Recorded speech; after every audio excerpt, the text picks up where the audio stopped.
Replace the subject's outfit in the first image with the jersey in the second image.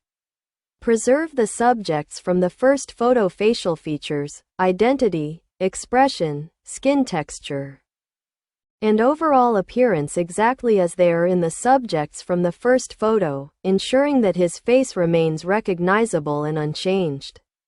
Adapt and fit the clothing naturally to the body shape, proportions, and pose of the subject in the first image so that the outfit looks realistically worn.